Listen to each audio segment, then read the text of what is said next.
Alors, démonstration du théorème 10.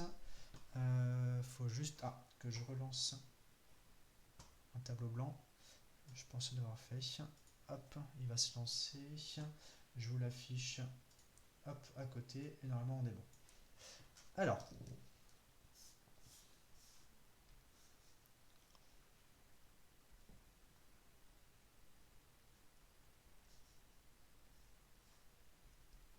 Alors, pour la démonstration 10, le but du jeu c'est quoi? On va faire un petit dessin déjà pour commencer. Alors, petit dessin, tac. Je vais le mettre dans un petit coin ici. On a un petit repère. On a une fonction qui est définie sur un intervalle AB. Donc je place de manière complètement arbitraire un petit a et un petit b. Et on a cette fonction qui est, alors si vous vous rappelez bien les hypothèses, continue, positive et qui n'est pas identiquement nulle. Ça veut dire quoi ce truc-là? Ça veut dire que la fonction, elle peut s'annuler de temps en temps. Il peut même y avoir des espèces de paliers où la fonction est nulle. Volontairement, je vais en faire un. Alors, je ne vais pas le coller-coller pour que vous voyez quelque chose, mais on peut imaginer que au début, la fonction est complètement nulle. Et ensuite, en revanche, il y a forcément un moment donné où elle va décoller. Donc je reprends le crayon normal, on repart d'ici, et par exemple ici, hop, voilà, voilà, voilà. Ça, c'est la courbe de la fonction f. Ça veut dire quoi concrètement? Ici, enfin un endroit précis, on va pouvoir considérer une abscisse x0 telle que f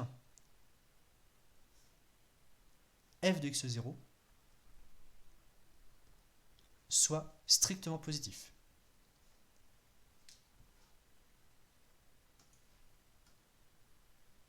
Donc ce truc-là, x0 existe car petit f non identiquement nul.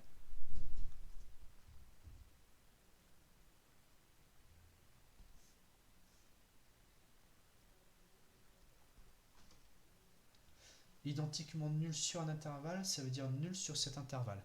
Alors, identiquement nul, justement, quand on insiste là-dessus, c'est pour dire qu'elle serait tout le temps nulle. Or, nous, si vous regardez bien l'énoncé que je vous ai mis à côté, on suppose que petit f est différente de la fonction nulle, n'est pas identiquement nulle. Ici, on va faire un petit zoom sur ce x0. Donc, comment est-ce que je vais faire mon petit zoom? Je dois pouvoir faire un machin comme ça. Hop.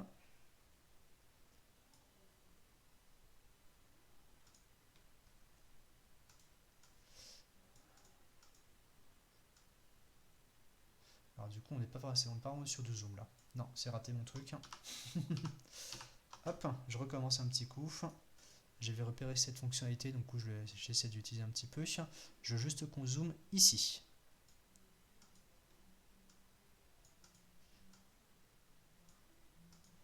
Si vous regardez ce qui se passe ici, en x0, ce qu'on a donc, c'est que sur un certain intervalle, enfin autour de x0, f de x0 est strictement positif. Autrement dit, si on est sur un petit intervalle, alors je vais rajouter un petit peu de couleur, du bleu par exemple, ici, et ici,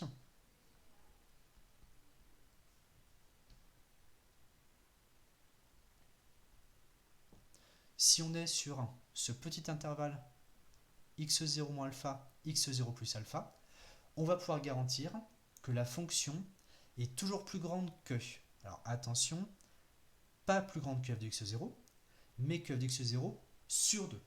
Alors je vais l'écrire proprement et on va y revenir juste après. Donc j'écris proprement juste à côté, comme petit f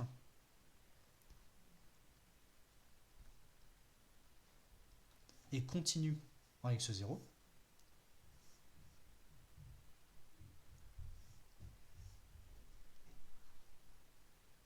f de x tend vers f de x0 lorsque x tend à x0. Ça, c'est la définition de la continuité. Maintenant, deuxième point, lorsqu'on a une limite, comme ceci, f de x, une limite qui est égale à f de x0. Si vous vous rappelez bien, ça c'est des propriétés qu'on a vues sur les limites, lorsque petit x est assez proche de x0, on va pouvoir garantir que f de x sera aussi proche qu'on veut de f de x0. En particulier, si on choisit une valeur f de x0 sur 2, alors comme f de x0 est strictement positif, on a f de x0 sur 2 strictement plus petit que f de x0. Ça, c'est le deuxième point. Troisième point,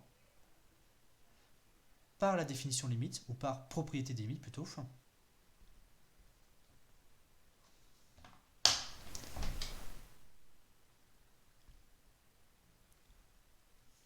il existe le fameux petit alpha, strictement positif, tel que pour tout x dans l'intervalle x0 moins alpha, virgule x0 plus alpha, f de x, attention c'est f de x ici, sera plus grand que ce f de x0 sur 2. Alors, petit point de détail, juste pour vous faire réaliser un petit peu des choses. Ici, le fait d'avoir mis f de x0 sur 2, graphiquement, je le rajoute ici. Si là, hop, on a f de x0, f de x0 sur 2, il est ici, donc je le rajoute là-haut, f de x0, f de x0 sur 2. Si je mets un axe un petit peu plus complet, on va avoir un truc comme ceci.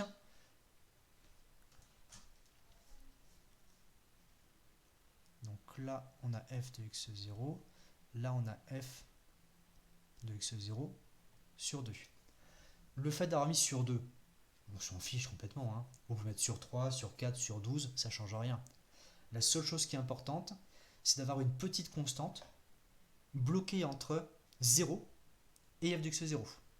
Sur le dessin, ce qui nous intéresse, c'est que cet axe-là, ce soit une hauteur comprise entre f de x0 et 0. Donc, ça peut être sur 3, ça peut être 2 tiers, ça peut être 3 quarts, un petit peu ce que vous voulez. Ensuite, à quoi ça va nous servir ce truc-là? Sur cet intervalle x0 moins alpha, x0 plus alpha, on peut minorer la fonction f. Alors, si f est croissant, donc c'est juste que c'est positif, non. Alors, non, on n'utilise pas la croissance. Ici, on utilise la continuité. Vu que la fonction f est continue à x0, donc là, c'est la limite qui est ici. Lorsque x tend vers x0, là, si vous regardez sur le petit dessin, là, il y a x0. Lorsque x tend vers ce x0, f de x, donc la courbe verte, est censée s'approcher de la hauteur f de x0. Conséquence, si vous vous rappelez bien, c'est l'histoire de définition limite avec l'epsilon et compagnie. Alors, n'hésitez pas à retourner faire jeter un œil parce que c'est quand même, ça date un petit peu. Si on se choisit une zone de sécurité, c'est ça que je disais à l'époque, si vous vous rappelez bien, autour de f de x0, ici, notre zone de sécurité, c'est f de x0 sur 2 et au-dessus, on va pouvoir garantir que lorsque x est proche de x0, f de x est dans cette zone de sécurité. Traduction, c'est ce qu'on a mis ici. Il va exister un petit voisinage de x0 tel que f de x sera dans la zone de sécurité, c'est-à-dire plus grand que f de x0 sur 2. C'est pas du tout la croissance, c'est uniquement la continuité. C'est un petit chouïa abstrait, mais il faut juste vous convaincre que oui, ça marche, il n'y a pas de souci, il n'y a pas de piège. Ensuite, quel rapport avec notre intégrale? Sur cet intervalle, la fonction f est minorée. Conséquence, là on va pouvoir faire référence à la croissance de l'intégrale. L'intégrale de f de x sur cet intervalle sera minorée par l'intégrale de cette constante sur cet intervalle. Alors je vais passer, hop, je peux le placer en dessous aussi, comme ça ira bien. Tac, je vais repasser en couleur normale, on va dire. Alors, ici, là, il y avait le petit dessin. Ensuite, là, c'est une étape, on va dire, petit 1. C'est la manipulation de la quantité des limites. Et là, on va passer à une étape petit 2, qui sera le lien sur les intégrales, conséquence sur les intégrales. Par suite, ou par conséquent, c'est plus joli, l'intégrale sur l'intervalle x0 moins alpha, x0 plus alpha, de f de x dx est supérieur ou égal à l'intégrale de x0 moins alpha à x0 plus alpha de cette fameuse constante f de x0 sur 2 dx. C'est-à-dire, ce truc-là, à quoi est-ce que c'est égal? Hop, je vais mettre en dessous. Ce truc-là, vu qu'on intègre une constante sur l'intervalle AB, l'intégrale, c'est l'aire du rectangle, c'est donc la constante fois la largeur de l'intervalle. La constante ici, c'est f de x0 sur 2. Ça s'affiche sur 2 à l'écran? Ouais, c'est tout juste, mais ça a l'air bon. Je vais voir si je peux remonter un tout petit chouïa. Enfin, comme ça. Ouais, vous êtes bon. Donc on était f de x0 sur 2, la hauteur de l'intervalle, fois la largeur. Et ici, la largeur, bah, c'est 2 alpha de cet intervalle. C'est-à-dire, ici, f de x0 fois alpha. Alors, c'est pas fini, mais est-ce que jusqu'ici, il y a des questions? Alors, j'ai pas eu une question juste au-dessus. F de x0, ça doit être un maximum local ou pas? Non, non, non. Alors c'est vrai que sur le dessin, oui, c'est peut-être trompeur. Sur le dessin, ça peut sembler trompeur parce qu'effectivement, ça correspond à un maximum local. Mais je remodifie un tout petit peu le dessin qui est à gauche pour vous faire voir. Ça va rien changer heureusement. Ici, on peut avoir tout à fait notre fonction qui zoom part comme ça en l'air. Et même, effectivement, mais vous avez même dit local, donc c'est pas maximum forcément, et on pourrait même avoir ici, je rectifie encore un tout petit peu, alors vous ne modifiez pas forcément, hein. On pourrait tout à fait avoir cette configuration-ci, hop, en f de x0, ça passe et ça monte tout seul. La seule chose qui est importante, c'est que f de x0 soit strictement positif. Pour pouvoir garantir que ici, où est-ce que c'était? Ici. Oula, bon, c'est un peu moche. On est f de x0 sur 2, strictement petit que f de x0, pour pouvoir continuer. Alors, est-ce qu'il y a d'autres questions? Le passage à l'unité des intégrales, bah, là en fait, si vous voulez, c'est tout simplement, je reprends mon stylet, tac, tac, ce morceau-là.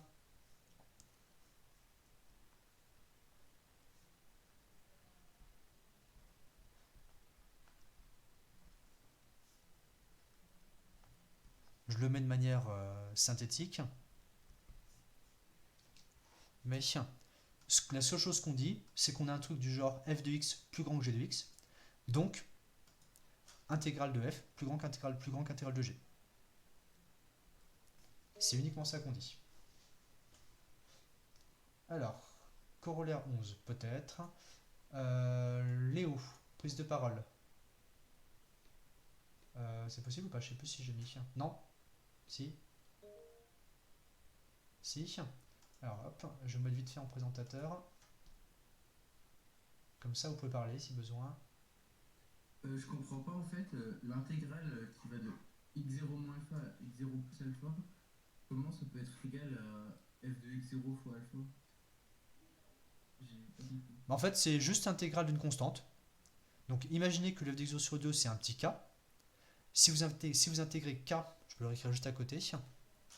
Hop, Ah oui, donc c'est une constante, non, c'est. Donc voilà, c'est tout. Alors je l'écris quand même vite fait parce qu'il y a sûrement d'autres qui se posent la question. Ne vous inquiétez pas, c'est très classique à ce moment-là, à ce niveau-là de la démonstration.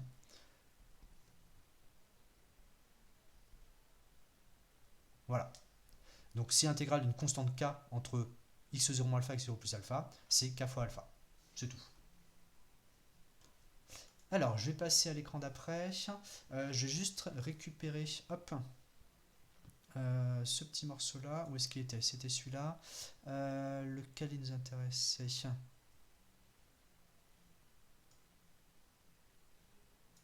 Il faudrait que je récupère juste ce petit bout-là.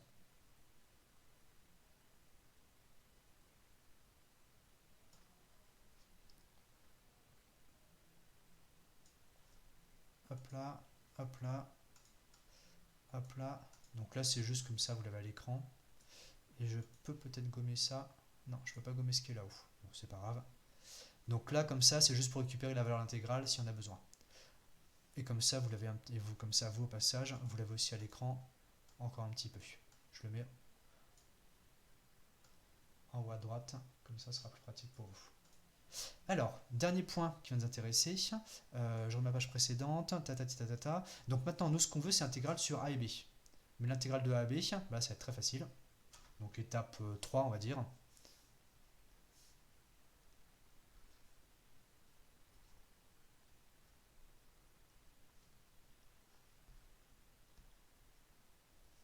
L'intégrale de AB de f de x dx. Il manque le 2. Non. Oui. Oui. Donc ici, hop, je vais feinter k sur 2. Et du coup, sur la page suivante, effectivement, il faut que je remette ici un k sur 2. Alors, vous écrivez quoi en vert à gauche? C'était juste pour redire que l'intégrale d'une constante entre a et b, c'était b moins a fois la constante. Mais ça, vous le prenez le calcul, il n'y aura pas de souci. Alors, intégrale de f de x dx de a à b. Nous, a priori, on a l'intégrale de a à b. Mais c'est pas grave, relation de Chasles. On va tout simplement découper ça en disant c'est l'intégrale de a jusqu'à x0 moins alpha, de petit f, plus l'intégrale de x0 moins alpha jusqu'à x0 plus alpha, de petit f, plus, mince,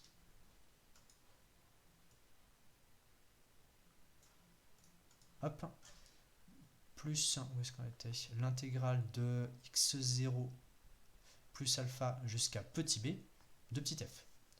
Donc ça, sous simplement, relation de Chasles.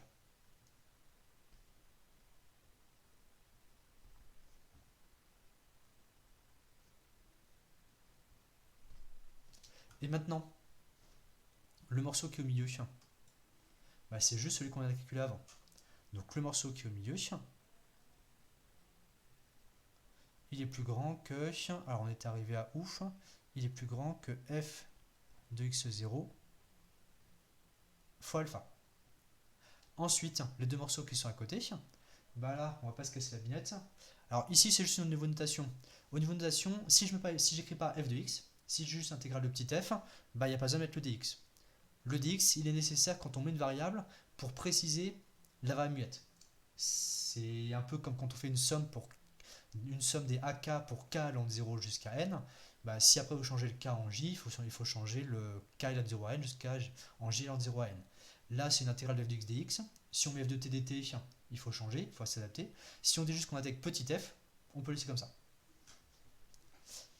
Et pour les autres, donc on va pas se casser la binette. La fonction petit f, elle est positive. Conséquence, cette intégrale-ci, elle est positive. Cette intégrale-ci, elle est positive. Bilan, si on revient à notre intégrale de AB,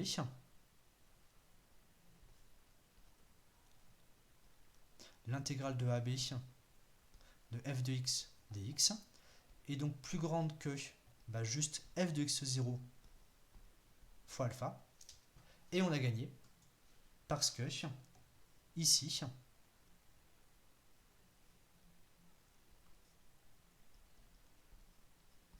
là on a bien une constante strictement positive. Est-ce qu'il y a des questions là-dessus? Alors il y a des petits trucs de calcul, etc. Ça vous les regarderez après coup par vous-même, hein, c'est plus simple. Sur le raisonnement, on est bon? Pourquoi sur le rouge on n'ajuste pas un égal? Alors là, attention, ici, si c'est à ça que vous pensez, là c'est l'intégrale de, là c'est f de x, là c'est f de x. Donc là justement c'est le truc qui est au-dessus qu'on a utilisé, l'intégrale de f de x, entre x0 moins alpha et x0 plus alpha, était plus grande que f de x0 fois alpha.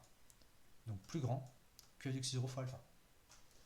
On ne devait pas montrer strict. Bah oui, on l'a. Regardez la fin. Si vous regardez la fin, justement, je remets la page précédente. Le f de x0, on a pris un petit x0 tel que f de x0 était strictement positif. Conséquence, non, c'est important de mettre le doigt dessus, vous avez raison de le signaler. Conséquence, c'est grâce à ça aussi qu'on a bien un strictement positif à la fin. Est-ce qu'il y a d'autres questions au passage? C'est juste pour simplifier les alpha, mais ça aurait marché. Oui, oui, oui. C'est comme j'ai dit tout à l'heure. Sur 2, sur 3, sur 12, sur 48, aucune importance. Puis c'était même pas pour simplifier les alpha, c'est juste parce que j'ai pris la moitié, c'est tout au pif, quoi. Parce que c'est ce qu'on fait classiquement. Ouais, tout à fait. Car f n'est pas lié sur intervalle. Alors, je vais vous repasser sur le PDF. Je vous mets la démonstration petit à côté. Comme ça, vous pourrez la reprendre encore un peu. Alors, sur le PDF, où est-ce qu'on en était resté? Alors, le théorème 10, je l'ai démontré. Le corollaire 11, c'est juste en faisant avec G-F. Donc, c'est absolument aucun intérêt. On ne va pas le refaire. Maintenant, des petits compléments. Et ce à quoi j'aurais voulu arriver, c'était surtout les sommes de Riemann. Juste ça, c'est tout. Et après, vous verrez qu'il y aura d'autres choses, mais on aura le temps d'y revenir.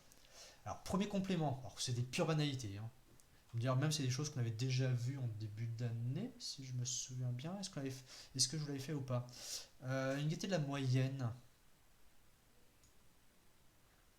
Rafraîchissez-moi la mémoire. On l'avait fait tout au début de l'année, là, le tout premier chapitre sur intégration. Je vais tricher un peu, je vais faire fouiller dans mes archives. Alors, ça remonte ça. C'était pas le chapitre 1, parce que le chapitre 1 c'était les sommes. C'était le chapitre 2. Sur les fonctions. Vous l'avez fait en terminale, périodicité, dérivabilité, bijectivité, intégration, primitive, tac, tac, tac, champ de variable. Non, on l'a pas fait, Alors, ne vous inquiétez pas, c'est pas du tout méchant, c'est de la gnognotte par rapport à ce qu'on va faire à côté. Alors voilà, vous l'avez peut-être fait en terminale aussi. Alors, je suis sûr qu'en physique, en fait, vous l'avez déjà fait 150 000 fois, mais bon. Définition, alors là, c'est juste, honnêtement, des petites inégalités très élémentaires. On va pas les démontrer. Surtout qu'en fait, je vous le dis honnêtement, ces trucs-là, je les utilise jamais. Tout simplement parce que tout tombe tout de suite à la main, juste en écrivant les choses en pratique. Alors donc si vous avez envie d'y faire référence, vous pourrez, bien sûr il n'y a aucune objection là-dessus, mais moi naturellement, je ne vais pas dire on reconnaît la valeur moyenne de la fonction. C'est pas comme ça que je fonctionne. Alors définition, il faut quand même savoir ce que c'est. Si on a une fonction continue sur AB, la valeur moyenne, c'est un peu comme les énergies moyennes ou je sais pas quoi qu'on fait en physique. On regarde l'intégrale de la fonction sur AB et on divise par l'âge de l'intervalle 1 sur B moins 1. Donc par exemple, alors je sais pas si c'est tension efficace ou tension moins n ou tension moyenne, on fait l'intégrale de la tension, on divise par la largeur de l'intervalle, par 1 sur T ou 1 sur 2π classiquement. Voilà. Si on a une fonction continue sur AB, attention, là je suis sûr que vous n'y attendiez pas, la valeur moyenne, c'est compris entre le minimum et le maximum. Voilà. Donc là, on est super avancé.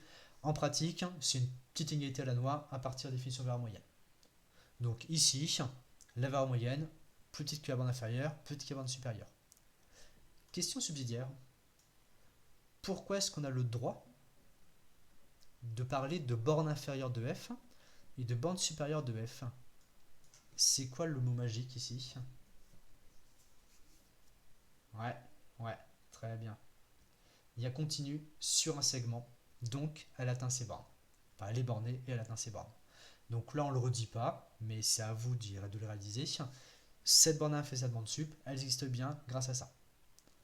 Plus généralement, si vous avez l'intégrale de f fois g, on peut, mais en fait on l'a déjà fait sur l'exercice d'avant, lorsqu'on a un produit f fois g, on peut majorer juste le petit f par la bande supérieure de f en valeur absolue. Ce qui fait qu'il va sortir l'intégrale et on aura l'intégrale de g qui va rester. Donc ça, c'est juste, ça se fait à la main en 2 lignes, on va pas revenir dessus. En particulier, l'intégrale de f entre a et b, c'est plus petit que b moins a fois la bande supérieure. Tout simplement, je vais vous faire écrire un petit truc magique, c'est en utilisant que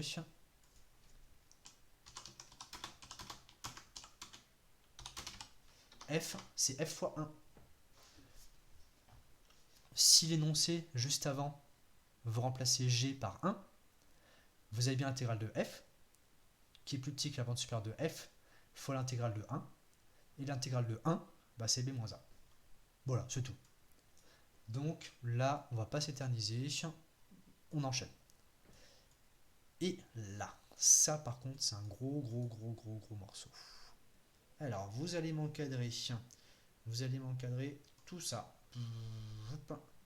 La définition ultra importante, le théorème ultra importante. Vous l'encadrez une fois, deux fois, trois fois, tout ce que vous pouvez. Sur l'intégration, c'est un des gros trucs, une des grosses nouveautés, où là, il y a une grosse démonstration et il y a plein d'applications. Cet énoncé, c'est quoi? Alors, je vais juste commencer par la remarque vite fait. Ici, ce qui est caché là-dedans, là, c'est ce que vous avez déjà fait en informatique, la méthode des rectangles. Ouais, exactement. La démo va être compliquée. Il y a du calcul. Ici, c'est la formalisation mathématique de la méthode des rectangles. En particulier, vous allez voir arriver plusieurs choses.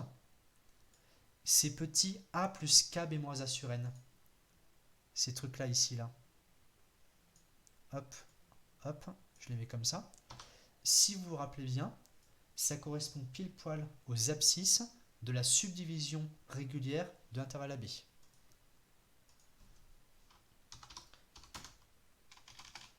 Ça, c'est un xk.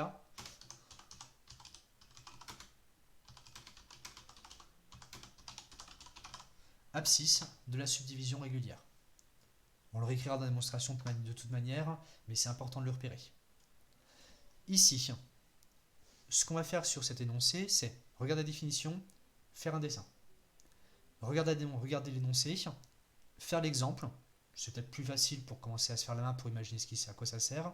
Et ensuite, on va essayer de faire la démonstration. Normalement, on a le temps à peu près. Alors, fonction continue sur un segment AB. Bon, voilà, là c'est le truc standard pour l'instant. Les sommes de Riemann, il y en a deux possibles. Ça correspond aux méthodes des rectangles inférieurs ou supérieurs. Je ne sais pas si vous avez vu ça ou pas, ou si on leur donner d'autres noms. Le SN, c'est B moins A sur N fois la somme des F de A plus KB moins A sur N. Petit détail, qu'est-ce qui change entre les deux? Vous avez peut-être vu rectangle à gauche, rectangle à droite. Je ne sais pas ce que vous avez dû voir. Rectangle à gauche, rectangle à droite, vous avez vu peut-être? Ouais, ok. Alors trapèze, oui, mais ça on n'en parlera pas ça. Donc ici, là, les indices vont de 0 jusqu'à n-1. Là, les indices vont de 1 jusqu'à petit n. Ça aura une conséquence sur le dessin. Illustration tout de suite. Je repasse sur mon schéma. Je reprends mon tableau et je mets une page en plus.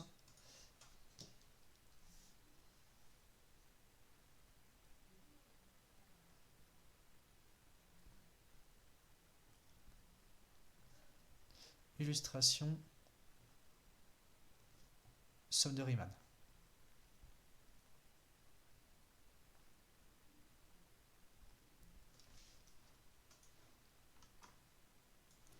Alors, petit dessin. Alors, je fais encore un petit repère. Donc, tac, on a un repère comme ça. Là, je fais peut-être un chouïa plus grand. Là, on a un repère comme ça. Ensuite, de quoi est-ce qu'on aura besoin? Encore une fois, nos deux petites abscisses. Petit a et petit b. C'est moi où il est flou le tableau. Ah bah... Dites-moi.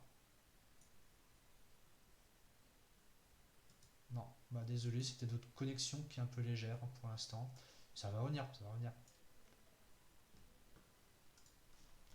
Alors, illustration somme de Riemann, donc on était où, pardon. Donc là, AB, on a une fonction continue sur AB, donc on va représenter ça, bon bah voilà, un peu au pif. Alors je vais juste faire un petit peu des montées, des descentes pour qu'on voit un peu ce qui se passe. Donc tac, tac, tac, tac. Et un truc comme ça par exemple, je suis pas là assez loin. Là on est bon à peu près. Donc ça,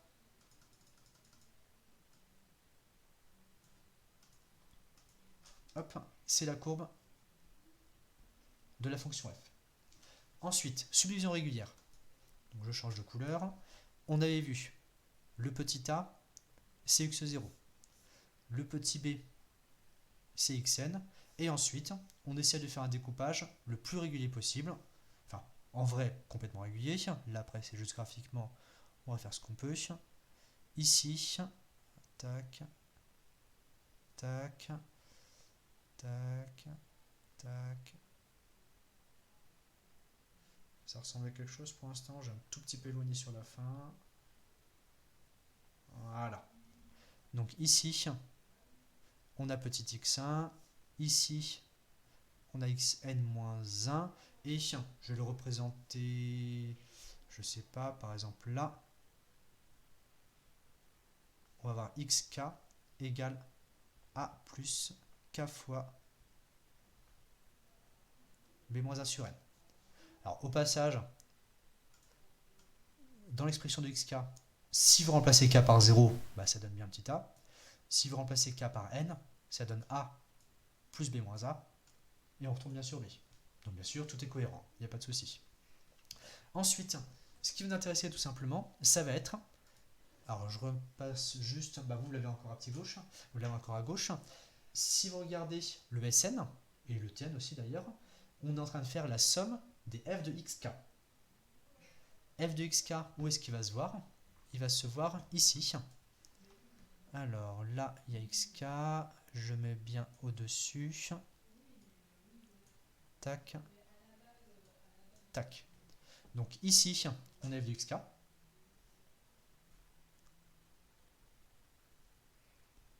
Et conséquence, là je vais prendre ma petite règle. Là, voilà, je ne suis pas allé pile au bon endroit. Bon, c'est pas grave. On va un tout petit peu tricher. Attendez, je vais commencer par SN ou par TN. Si je veux commencer par SN, on va faire les deux de toute façon. On va faire les deux. Donc là, je vais commencer par le premier qui vient, et puis après, on adaptera pour voir l'autre. Donc ici, si on regarde ce rectangle-ci,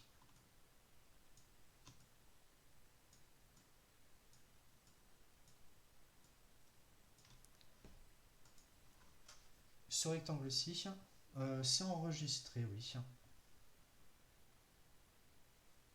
Alors, ce rectangle-ci, il va avoir une aire.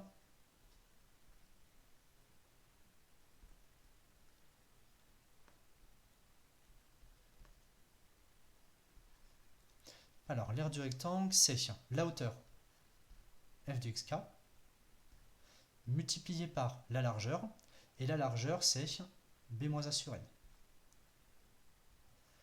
Conséquence, si on veut avoir une approximation de l'intégrale de f, on va partir du principe qu'on va reproduire ces rectangles pour toutes les abscisses xk. Alors plus précisément, bien sûr, il ne faut pas compter plusieurs fois les mêmes. Vu que là, on va de xk jusqu'à ici,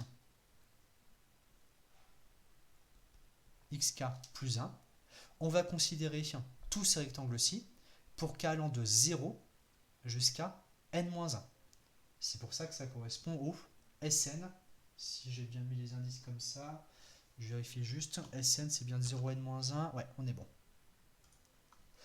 Conséquence, je poursuis un peu les rectangles. Alors, tac, je prends ma règle. Ici, tac, tac, tac. Ensuite, tac, tac, tac, etc., etc. Ici, zut, zut, zut, zut. Hop. Alors, tac, tac et tac. Ensuite, on repart à l'extrémité gauche. On repart ici, hop, à l'extrémité gauche, etc., etc. Bon, après, je pense que vous avez compris le principe. J'essaie de le faire relativement vite.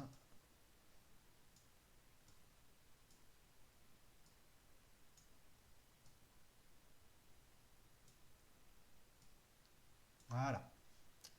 Donc, l'air... Alors du coup, ma flèche n'est pas super bien placée.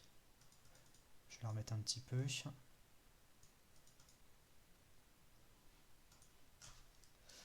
Alors, là, zoom. L'aire de ce rectangle, c'est f de xk fois moins sur n. Conséquence, ce que je réécris à côté. Les indices ne vont pas de k égale 0 jusqu'à n pour ne pas... Oui, c'est exactement ça. Tout simplement parce que si on autorisait k égale n, bah on aurait un morceau de rectangle à droite de l'intervalle de b, ce qui bien sûr ne serait incohérent avec la fonction f. Tout à fait. Donc c'est juste pour que ça cale bien. Donc r total, alors l'aire du rectangle, c'est ça. D'où R, entre guillemets, total des rectangles, c'est la somme pour k allant de 0 jusqu'à, on a dit, n-1, d f de xk fois b-1 sur n. Et bien sûr, pour faire vraiment apparaître Sn, on fait sortir le b-1 sur n. Vu que de toute manière, c'est une constante, on peut le faire.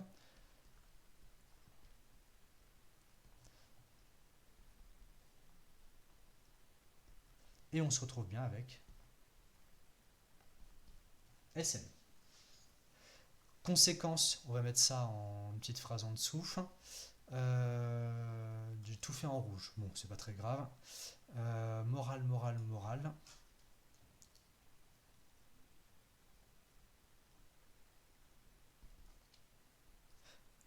Sn représente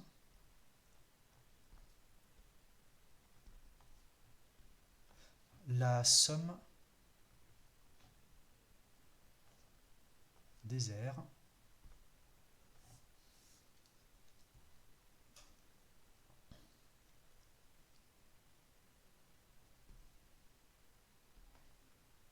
des rectangles. Alors, on va mettre ça comme ça entre guillemets. Alors ça, c'est les rectangles. Alors après, j'ai toujours c'est les rectangles où l'extrémité gauche est sur la courbe.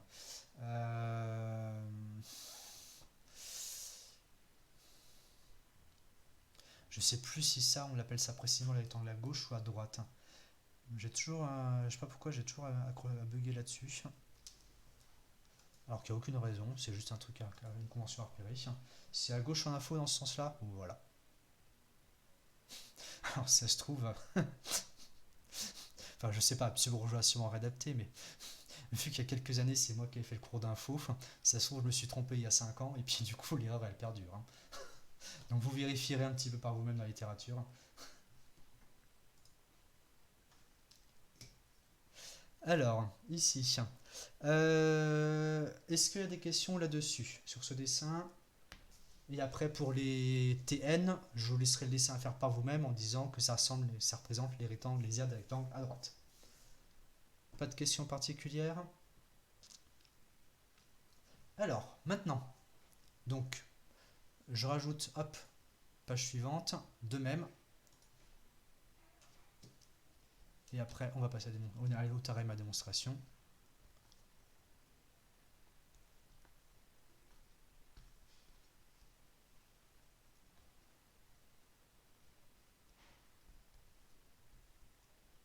Donc, dessin pour vous. Tn, c'est la somme des aires des rectangles à droite.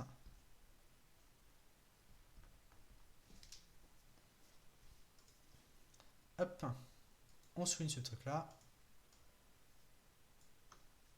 Et on est bon. Alors, je remets le PDF un petit peu plus grand. Et pouf, l'énoncé. Là, pour l'instant, c'était juste un dessin. L'énoncé, précisément, il est en dessous. Il y a deux conclusions, on va dire. Alors, au niveau des hypothèses, fonction continue sur un segment. C'est tout. C'est pour ça que cet énoncé est très très fort. Il n'y a pas besoin d'autres hypothèses que juste la continuité. Les sommes de Riemann associées, A petit f, convergent vers l'intégrale de f sur AB. Je vous ai mis la phrase en français, mais bien sûr, c'est beaucoup plus facile de retenir symboliquement. Que ce soit Sn ou Tn, la limite de Sn et la limite de Tn vont coïncider avec l'intégrale d'ordre b de f de t dt. Petit complément, ça on le verra, vous pourrez le voir en dessin par vous-même.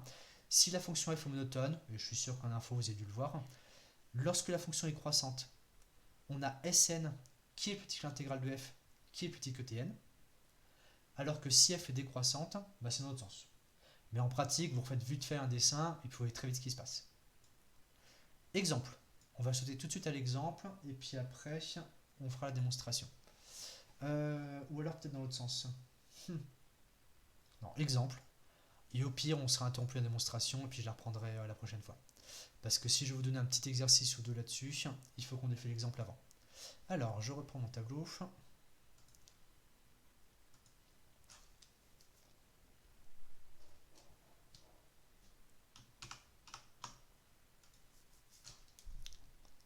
Alors, exemple de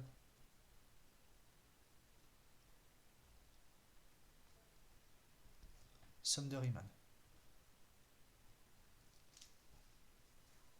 Alors, en info, comment on peut l'utiliser? Voilà, vous allez voir, de plein de manières différentes. Je peux vous montrer juste un exemple vite fait, exercice que vous serez amené à faire, tous ces trucs-là. Le 6, le 7, le 8, entre autres.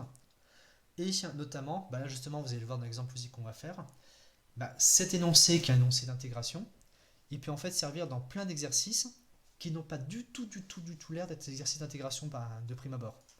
Par exemple, si on regarde les limites de ces suites-là, de limite de ce terme général, ce truc-là, ou ce truc-là, ou ce truc-là, en soi, l'énoncé, il n'a rien à voir avec l'intégration. Et d'ailleurs, il y a certains de ces énoncés qu'on avait déjà croisés en tout début d'année et où la conclusion, ça avait juste été, pour l'instant, on ne sait pas faire. Et notamment, il y a le petit c, je l'aime beaucoup. Il n'est pas du tout évident, mais le petit c, on est très très loin de penser à une intégrale quand on voit ce machin-là. Et pour autant, c'est un exercice d'intégration déguisée. Alors, je l'aime beaucoup parce que tout se passe bien, c'est assez rigolo. Et ça c'est un exercice d'oral des mines. Je l'avais chopé sur des manques d'oraux des mines. Donc, c'est un exercice qui a été posé tel quel, quelques limites de ce machin-là. Et c'est pas du tout évident du tout. On peut aussi avoir des équivalents de suite. Ça, vous allez voir surtout avec des méthodes qu'on va poursuivre un petit peu dans le chapitre. Il y a certaines suites pour lesquelles on va mettre en place une méthode particulière qui vont se ramener des intégrales. Et il y en a d'autres où, directement avec les sommes de Riemann, on peut faire apparaître des équivalents. Et il y a aussi des fois des choses qui en fait ne sont pas des sommes de Riemann, même pas déguisées, mais on peut faire apparaître des encadrements avec des sommes de Riemann. Là, c'est un petit peu l'exercice suite qui est comme ça. Donc ça, vous allez voir, c'est très rigolo. On revient à notre exemple.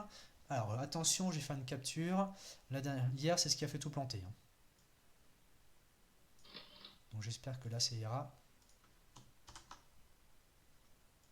Hop là.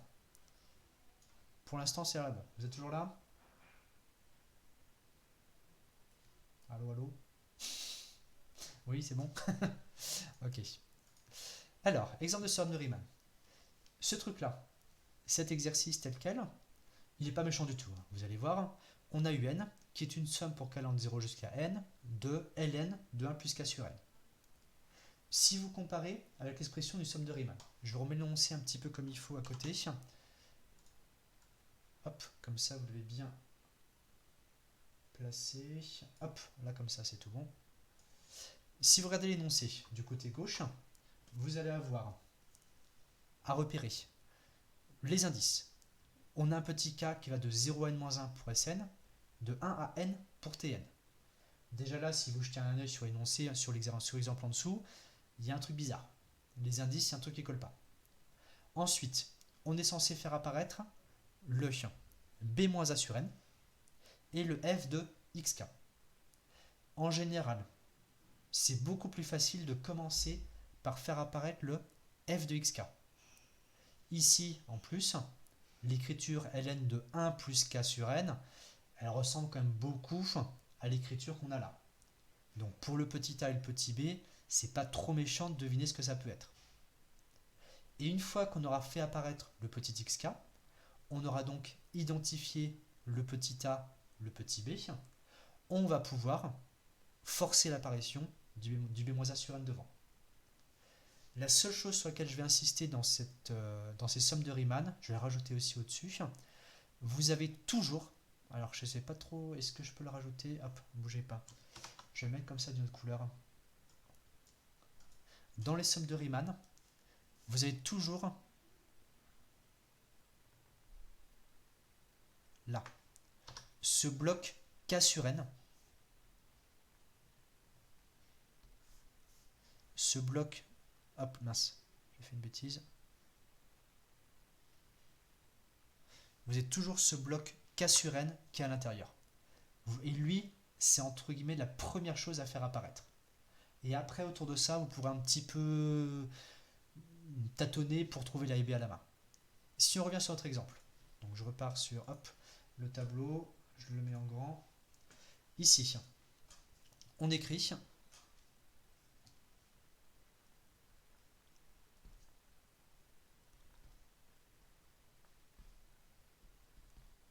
ln de 1 plus k sur n comme étant égal à ln de 1 plus, et en facteur du k sur n, on est censé avoir le b-a.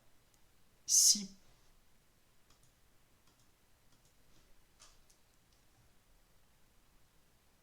là, c'est ce qu'on imagine pour petit a, on a bien le bloc k sur n.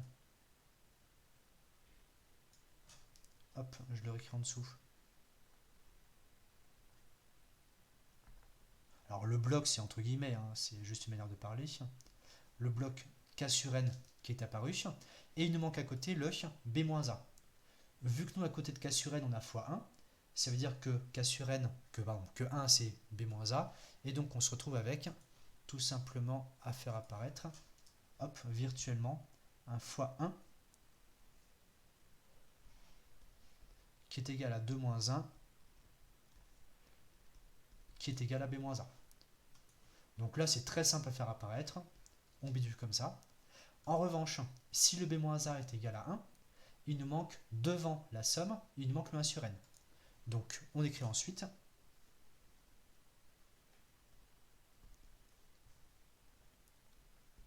un, c'est égal à la somme pour k allant de 0 jusqu'à petit n. On force l'apparition du... excusez-moi, je vais après cette place. Je réécris la même chose, mais juste avec un petit peu plus de place devant. On a donc, je laisse un peu plus de place devant, hop, on a la somme pour k allant de 0 jusqu'à petit n. On a les ln de xk, où xk égale a plus k b-a sur n, avec, je le remets entre parenthèses,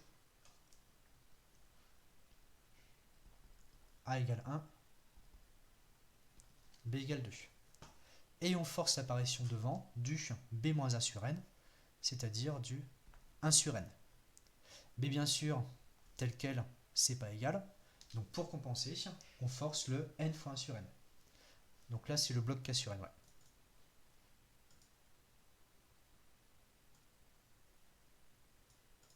Est-ce que jusqu'ici, c'est bon le principe?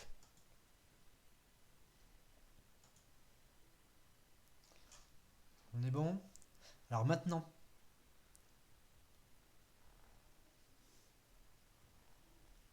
tout ce morceau-là, celui qui est entre parenthèses, bah, ça ressemble beaucoup à une somme de Riemann. Il y a juste le petit problème des indices qui vont que de 0 jusqu'à n.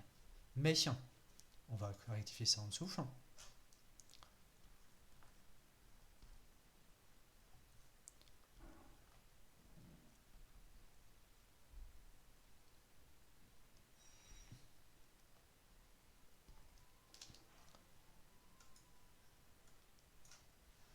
Tac, tac, tac. 1 sur n fois la somme de ln de xk. Bah, on peut tout simplement l'écrire comme... est-ce que je vais mettre ici? Ouais. C'est 1 sur n fois la somme pour k allant de 0 jusqu'à n-1 de ln de xk. Et à côté, bah, tout simplement, on va mettre à part pour C0N. Ah oui, effectivement, ça c'est une possibilité aussi, mais volontairement je ne vais pas faire ça, vous allez voir pourquoi. Effectivement, certains ont pu voir tout de suite, ah oui, mais en fait le terme d'indice 0, il ne sert à rien, enfin il est nul. Mais la seule chose je bafouille, excusez-moi, ce que je voudrais vous faire voir, c'est qu'en fait, même si ça ne s'annule pas, c'est pas grave. Donc volontairement, je vais isoler le terme d'indice petit n. Ce terme d'indice petit n, qu'est-ce que ça va être? Il va y avoir le b-1 sur n devant, donc le 1 sur n, et il va y avoir un ln de xn. Alors là, j'ai très très mal écrit, c'est juste un gribouillis.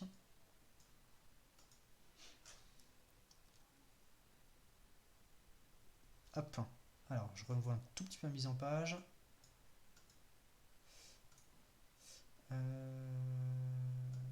Hop, hop, hop, hop. On les déplace un tout petit peu. Et je vais juste faire un petit trait de séparation virtuelle ici. Hop. Comme ça, vous ne serez pas embêté. Et ce morceau, 1 sur n fois ln de xn,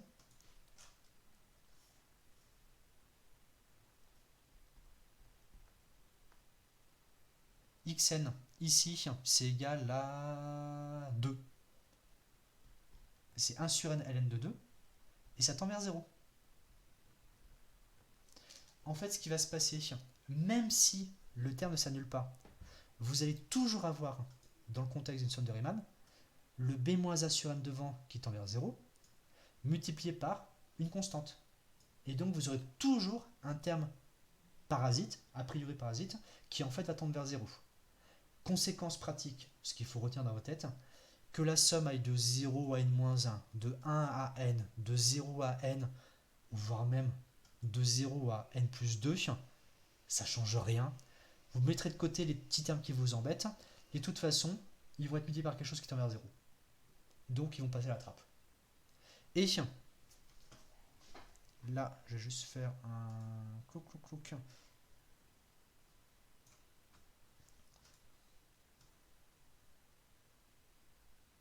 Est-ce que je peux...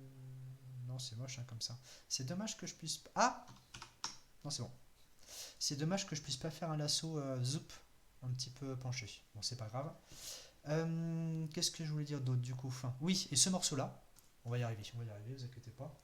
Le morceau ici, je m'embrouille un petit peu. Hop, hop. On va l'appeler étoile. Là, étoile, c'est une somme de Riemann. Donc là, je vais passer à l'écran suivant.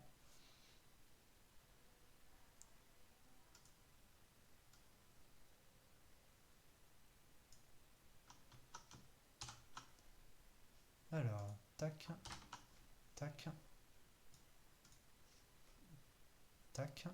Donc ce morceau-là, 1 sur n fois ln de xk, lui, on va pouvoir le simplifier.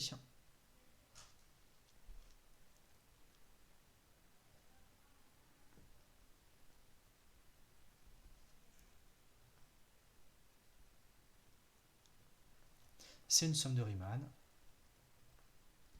associée à petit f, c'est la fonction qui à t associe ln de t, tout simplement. Continue sur, et précisez bien le segment, parce que c'est grâce au segment qu'on a récupéré l'expression des sommes de Riemann. Conséquence, ce qu'on met à la suite, hop. Tout ceci, ça tend vers l'intégrale de 1 à 2 de ln de t dt. Et une fois qu'on arrive à ça, on part sur un petit calcul intégral. Alors là, le calcul de l'intégrale de ln de t, je vous le refais pas, on va juste mettre le résultat. Une primitive de ln de t, ou bien vous en rappelez par cœur, ou bien vous faites apparaître une fois ln de t et vous faites une primitivation par partie. Ça, on y reviendra un petit peu. Ici, donc là je mets pour vous, c'est à revoir, c'est, alors c'est pas une parenthèse que je veux, c'est un crochet, t ln de t moins t, évalué entre 1 et 2. Alors en 2, ça nous fait du 2 ln de 2 moins 2. Et en 1, ça fait du 0, moins 1. Donc ça fait moins 1. Et on se retrouve avec 2 ln de 2 moins 1. Et là, on a notre conclusion. On a notre... Alors, on a notre limite pour ce qui est à côté de un. Si je remets à la page précédente, hop, petit rappel, le un, ici, c'est petit n fois la parenthèse. La parenthèse qu'on a reprise en dessous, c'est avéré être un petit morceau qui tend vers 0, plus cette somme de Riemann. À la page suivante, cette même somme de Riemann, on s'est rendu compte qu'elle tendait vers cette constante. Conséquence, la grande parenthèse tend vers 2ln de 2 moins 1, donc un va être équivalent, parce qu'il va rester petit n, à n fois 2ln de 2 moins 1. Donc attention à la conclusion.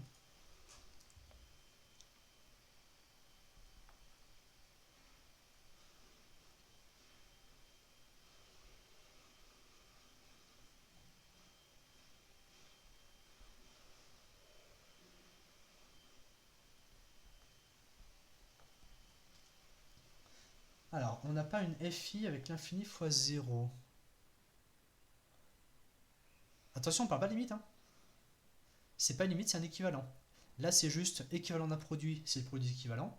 C'est pas une sorte d'imposer sa limite ou pas. De toute façon, là, ici, il n'y aurait pas de forme déterminée du tout. On a un produit, équivalent d'un produit, produit équivalent. Le deuxième facteur, il tend vers une limite finie non nulle, donc il est équivalent à sa limite. C'est juste des choses sur les équivalentes ultra basiques qu'on utilise. Rien de plus. Il est parti où le 1 sur n? Le 1 sur n, il fait partie de la somme de Riemann. La somme de Riemann, c'est tout l'ensemble avec le 1 sur n.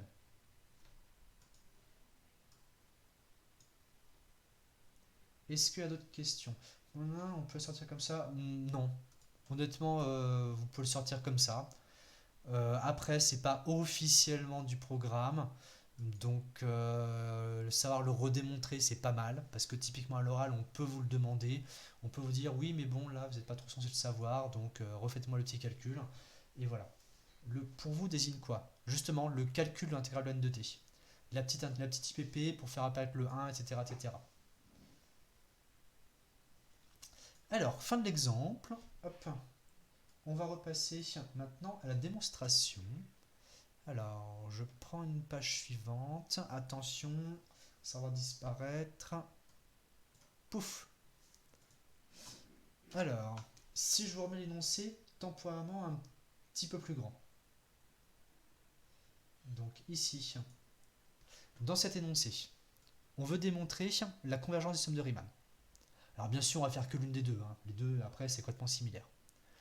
On veut montrer que Sn tend vers l'intégrale de AB de f de t dt. Le principe, ça va être de considérer la différence Sn moins l'intégrale. Et on va essayer de montrer que la valeur absolue de cette différence tend vers 0. Pour montrer que la valeur absolue de cette différence tend vers 0, on va avoir plein de manipulations à faire parce que l'intégrale de f, c'est une intégrale. Alors que Sn, c'est une somme. Telle quelle, faire une somme moins une intégrale, on ne sait pas quoi en faire. En revanche, en manipulant un petit peu les expressions de part et d'autre, on va pouvoir au fur et à mesure les rassembler en une seule grosse formule qui va pouvoir progressivement se majorer. Petit point de détail très important, c'est ce qui est marqué en dessous ici. Cet énoncé, ça c'est le programme qui est comme ça, on ne le démontre que dans le cas d'une fonction de classe C1. En vrai, si on voulait faire la démonstration dans le cas continu, il nous faut un outil que malheureusement on ne voit pas en PCSI. Donc, on laisse de côté, mais vous allez voir, rien que le cas d'une fonction de classe C1, ce sera déjà largement assez intéressant.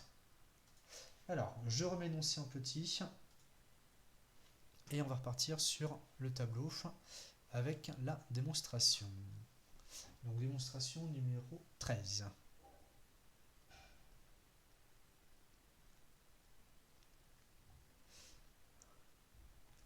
Donc c'est le cas f, C1.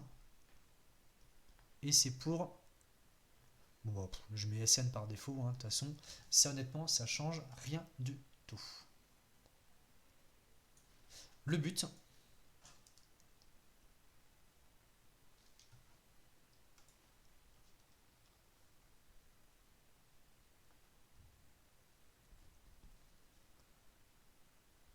montrer que Sn, en valeur absolue, moins l'intégrale de f, se majore par une suite alpha n, avec alpha n qui tend vers 0.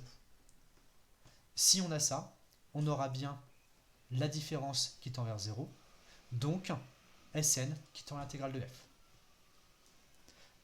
Hop, on repart à énoncer.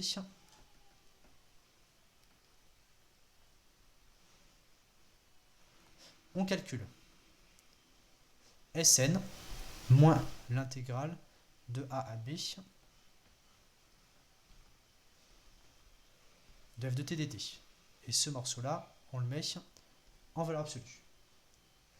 Alors, valeur absolue, c'est toujours le même principe. On ne veut pas faire un encadrement, on va majorer valeur absolue, comme ça, ça évite de faire deux inégalités au lieu d'une seule. Et surtout, vous allez voir, ce sera beaucoup plus pratique. Si on remplace Sn, c'est, hop, il faut que je gomme un tout petit coup, on a le b-a sur n, on a la somme pour qu'allant de 0 jusqu'à petit n, df de xk. Et on retranche.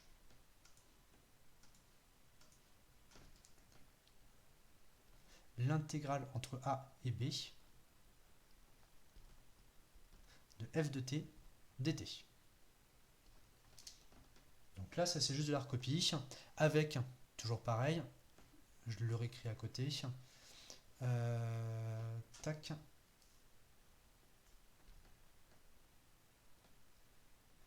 le petit xk, c'est a plus k fois b-a sur n. Le principe. Du côté, on va commencer par le côté, enfin un petit peu les deux. Du côté gauche, on va utiliser justement l'illustration, la définition de Sn. Ce qu'on a vu ici, c'est que cette somme, enfin ce b-a sur n fois somme d'f de xk, c'est en fait une somme d'air de... oui, jusqu'à -1, excusez-moi. Faute de frappe de ma part. Hop, c'est un petit -1. Ici, c'est une somme d'aires de rectangle. Ces aires de rectangle, on peut les interpréter, c'est-à-dire comme ça qu'on avait fait dans le dessin, comme des intégrales. Je remets un tout petit peu, hop, pour venir ici.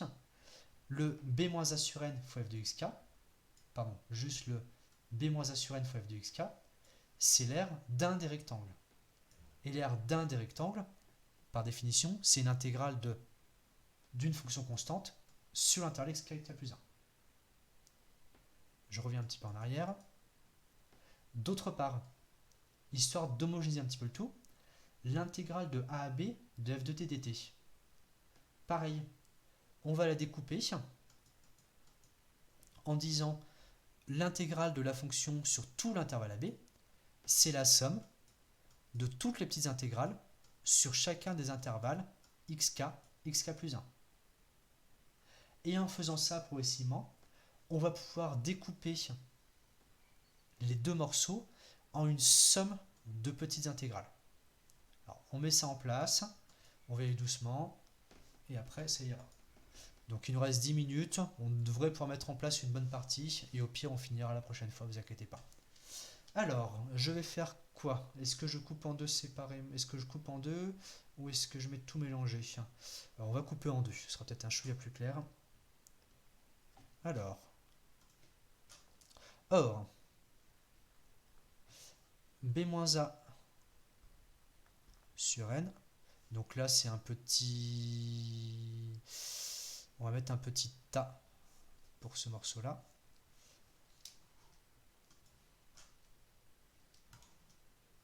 Alors, bougez pas, bougez pas. Hop, je mets juste des petits codes. Là, c'est petit A. Non, bah A et B c'est déjà pris. Quel bonnet. Tac, tac, tac. Parce que là, sinon, vous allez vous embrouiller complètement là. Ici, bah, ce sera étoile.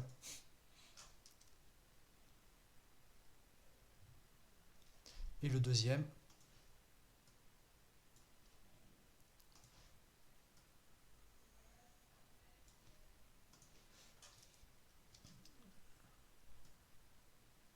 hop, bah, ce sera étoile, étoile.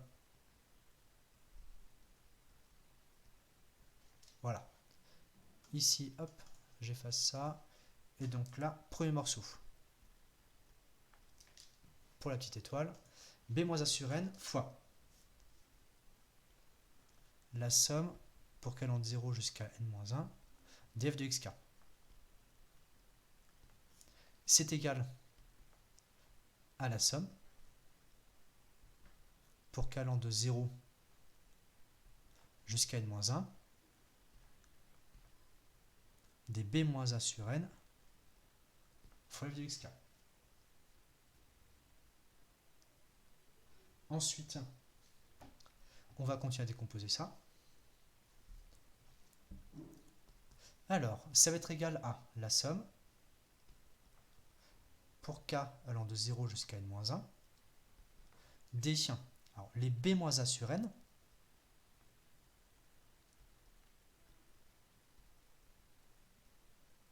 c'est le pas de la subdivision, c'est donc égal à xk plus 1 moins xk. Ça, c'est pareil que ça.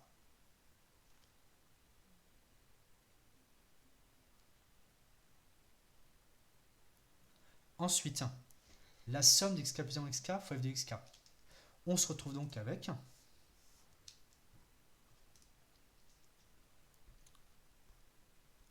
la somme pour k allant de 0 jusqu'à n-1 des intégrales, attention, regardez bien ce que je mets, de xk à xk plus 1, de f de xk dt. Donc là, c'est une manipulation qui revient, alors c'est un pur calcul, si on regardait chaque étape une par une, bah oui, elle est rigoureusement exacte, on a juste une petite transformation élémentaire, mais au niveau de l'interprétation, ça revient bien à interpréter la somme de Riemann comme une somme d'aires de rectangles où chacun des petits rectangles est au-dessus de l'intervalle xk, xk plus 1 et a pour hauteur f de xk. Ce f de xk, c'est une constante, c'est pour ça que j'ai mis un dt à côté, il n'y a pas de faute de frappe, c'est f de xk constante intégrée par rapport à t. Alors, comment c'est que b-a sur n égale xk plus 1 moins xk? Parce que c'est le pas de la subdivision. Je peux le rajouter juste en dessous. C'est le pas de la subdivision. Donc ça, c'est définition de subdivision régulière. Ou sinon, c'est juste un petit calcul à bas. Maintenant, on a ce morceau-là qui est acquis. Je vais le récupérer. Je vais essayer de faire des petits bouts de copier-coller. Pif, paf, pouf.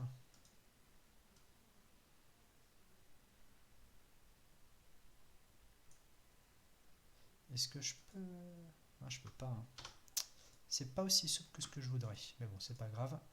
Je sais ce que je vais faire. Je sais ce que je vais faire. Bougez pas. Alors... Hop. Vous voyez sûrement pas ce que je fais. Mais c'est pas grave. Tac. Tac. Et tac. Et page précédente. Hop. Je refais une petite capture.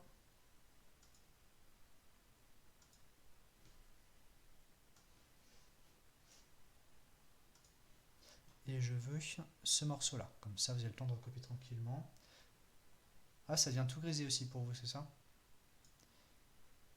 Tac. Tac. Et tac. Voilà. appliquer.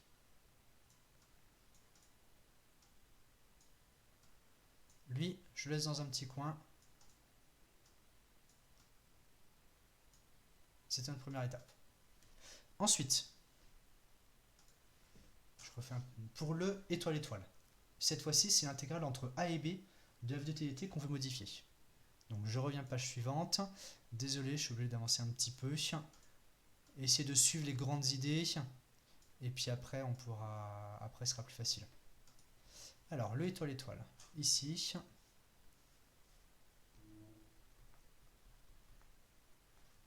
On veut essayer de faire apparaître le même genre de décomposition, mais cette fois-ci avec petit f. Ben là, ça va être instantané, parce que si on regarde l'intégrale entre a et b de f de t dt, c'est ce qu'on a. On va se retrouver avec une relation de Chasles en disant que c'est l'intégrale de x0 à x1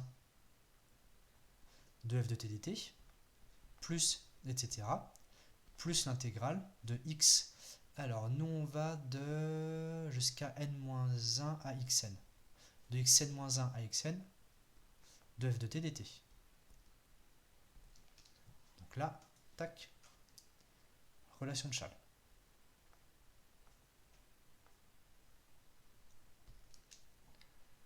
Petit rappel, je le mets aussi au passage. Le petit a,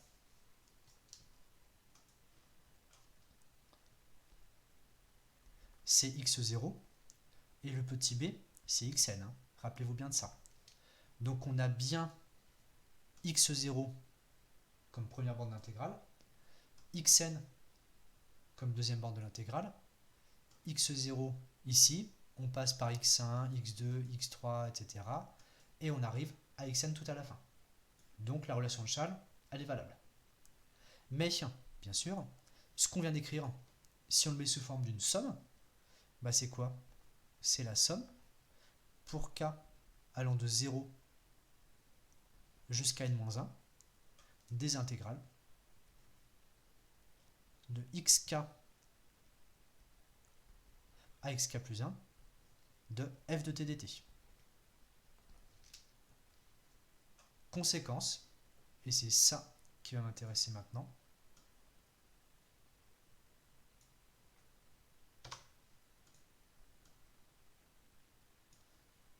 tac, tac, tout ce morceau là, zoom, ça va être le deuxième morceau de mon intégrale.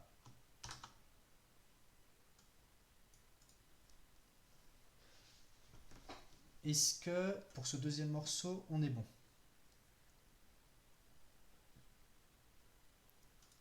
Alors si ce deuxième morceau, c'est bon, je vais juste écrire la fin de l'étape ici, et après, je vais progressivement vous laisser tranquille. Alors, je ne peux pas le diminuer lui en taille.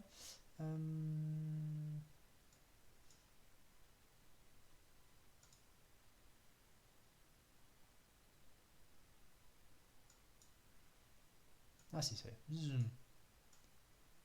Hop, et je le remets là-haut. Comme ça sera pour plus tard.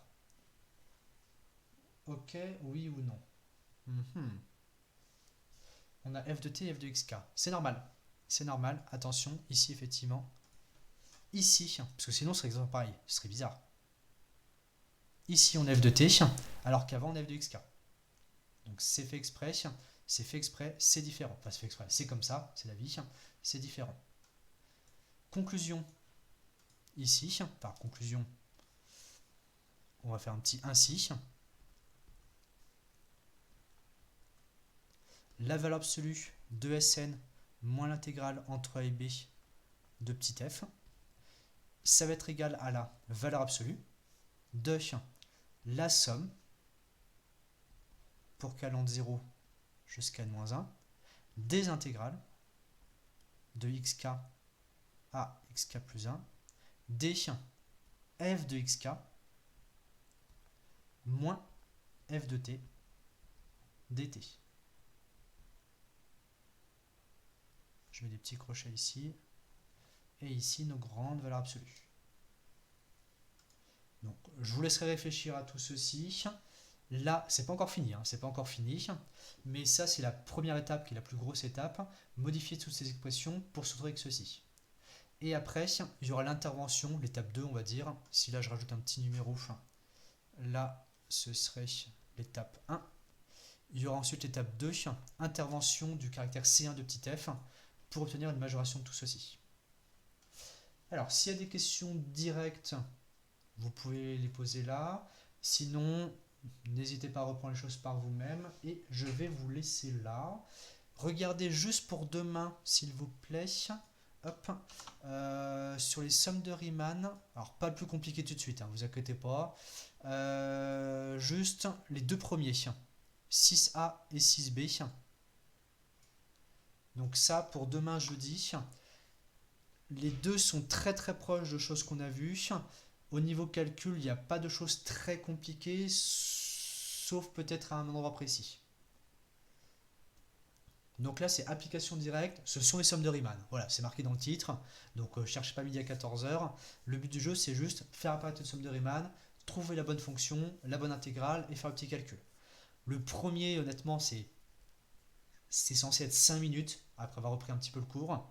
Après avoir repris le cours, bien sûr. Le petit B, peut-être un chouïa plus long, peut-être 5-10 minutes. J'ai pas vu de questions, donc je vais vous dire au revoir et bonne fin de journée. Prenez soin de vous, n'oubliez pas, faites attention, faites attention.